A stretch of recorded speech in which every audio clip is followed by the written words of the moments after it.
Amidst this turbulence, the US dollar has weakened appreciably, bond yields have softened significantly, equity markets are correcting, and crude oil prices have fallen to their lowest in over 3 years. In fact, as we speak, it is about $60 to a barrel. Under these circumstances, central banks are navigating cautiously, with signs of policy divergence across jurisdictions, each reflecting their own domestic priorities. The Indian economy has made steady progress towards the goals of price stability and sustained growth.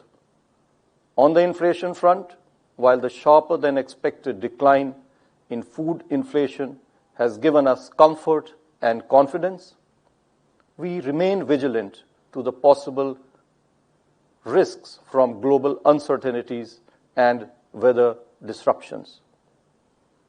Growth is improving after a weak performance in the first half of the last financial year, 24-25, although it still remains lower than what we aspire for.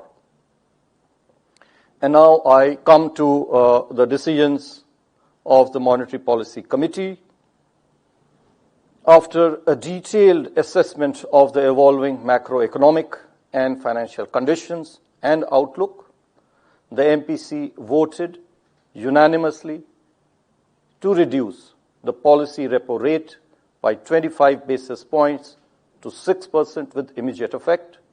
I repeat, the MPC voted unanimously to reduce the policy repo rate by 25 basis points to 6% with immediate effect. Consequently, the standing deposit facility, the SDF rate, under the liquidity adjustment facility shall stand adjusted to 5.75%, and the marginal standing facility rate, or the MSF rate, and the bank rate shall stand adjusted to 6.25%. I shall now briefly set out the rationale for the decisions of the Monetary Policy Committee. The Monetary Policy Committee noted that the inflation is currently below the target. It is supported by a sharp fall in food inflation. Moreover, there is a decisive improvement in the inflation outlook. As per projections, there is now a greater confidence of a durable alignment of headline inflation with the target of 4% over a 12-month horizon. On the other hand, impeded by a challenging global environment, growth is still on a recovery path after an underwhelming performance in the first half of 24-25, which is the last fiscal. In such challenging global economic conditions, the benign inflation outlook and the moderate growth demand that the MPC continues to support growth. Accordingly, the MPC unanimously voted to reduce the policy repo rate by 25 basis points to 6%. Moreover, it also decided to change the stance from neutral to accommodative.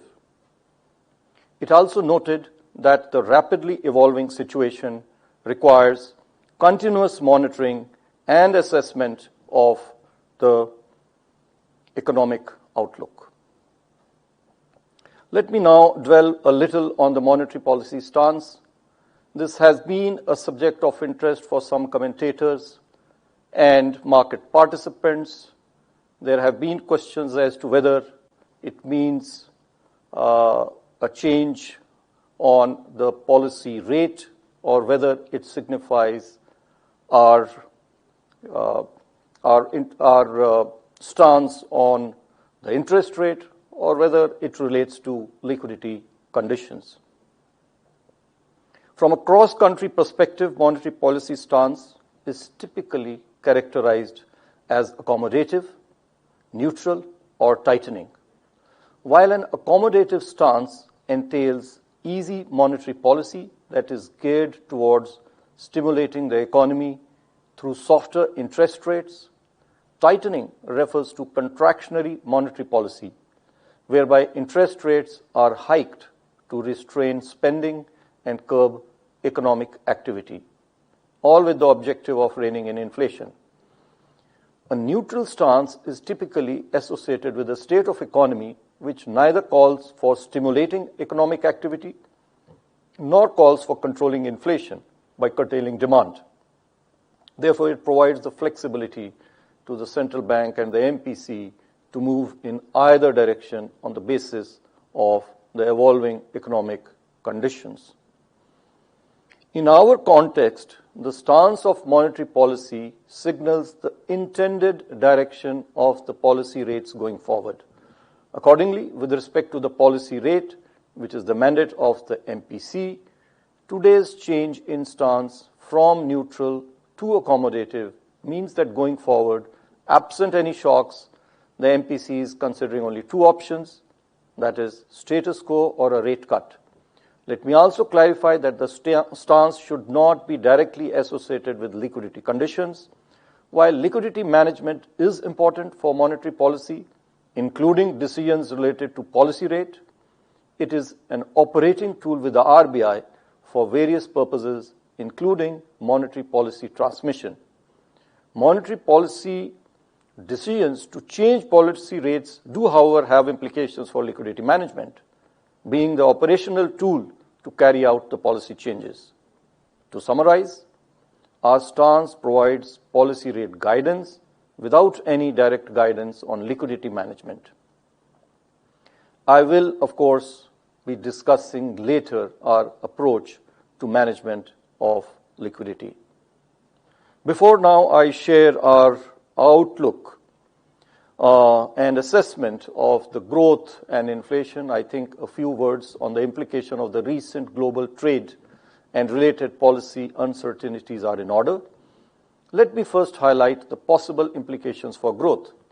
First and foremost, uncertainty in itself dampens growth by affecting investment and spending decisions both of businesses and households.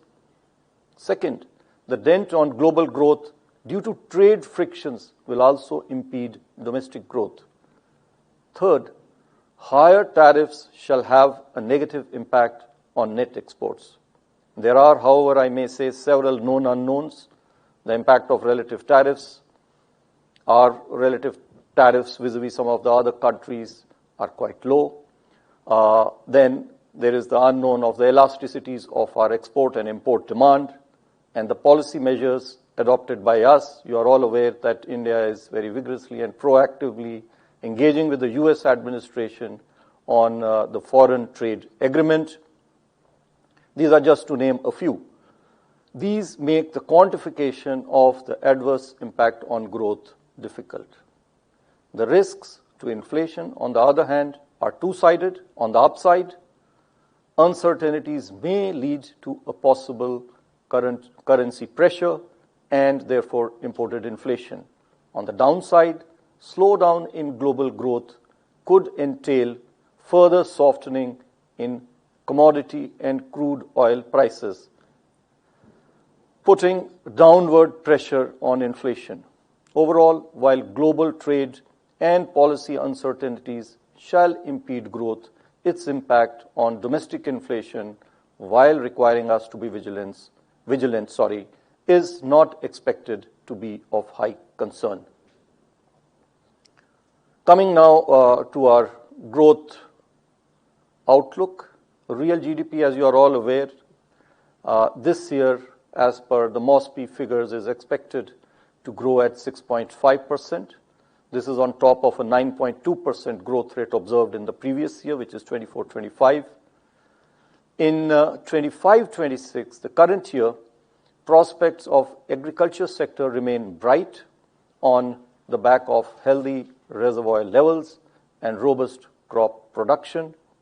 Manufacturing activity is showing signs of revival, with business expectations remaining robust, while services sector activity continues to be resilient. On the demand side, bright prospects of the agriculture sector bode well for rural demand, which continues to be healthy. while urban consumption is gradually picking up with an uptick in discretionary spending.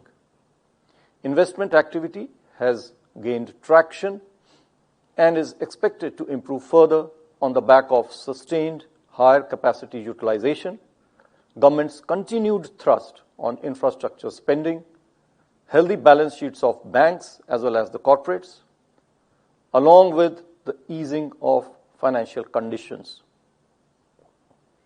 Merchandise exports will be weighed down by global uncertainties, as mentioned earlier, while services exports are expected to remain resilient.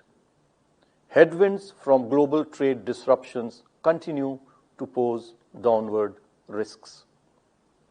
Taking all these factors into consideration, real GDP is now projected for this fiscal 25-26 at 6.5%, with Q1 at 6.5%, Q2 at 6.7%, Q3 at 6.6%, and Q4 at 6.3%. While the risks are evenly balanced around these baseline projections, uncertainties remain high in the wake of recent spike in global volatility. You would have noted that the growth projection for the current year has been marked down by 20 basis points relative to our earlier assessment of 6.7% in the February policy. This downward revision essentially reflects the impact of global trade and policy uncertainties, which I had highlighted a little while ago. Coming to inflation, the headline inflation moderated during January-February 2025 following a sharp correction in food inflation. The outlook for food inflation has turned decisively positive. The uncertainties regarding Rabi crops have abated considerably, and the second advance estimates point to a record wheat production and higher production of key pulses over that last year. Along with robust Kharif arrivals, this is expected to set the stage for a durable softening of food prices. Sharp decline in inflation expectations in our latest survey for 3 months and 1 year ahead would also help anchor inflation expectations going forward. Furthermore, the fall in crude oil prices augurs well for the inflation outlook. Concerns on lingering global market uncertainties and recurrence of adverse weather-related supply disruptions, however, pose upside risks to the inflation trajectory. However, I may add that as per the latest forecast by various organizations, national and international, including our own Indian Meteorological Department, the monsoon is expected to be normal, and the El Nino effect is also expected to be absent.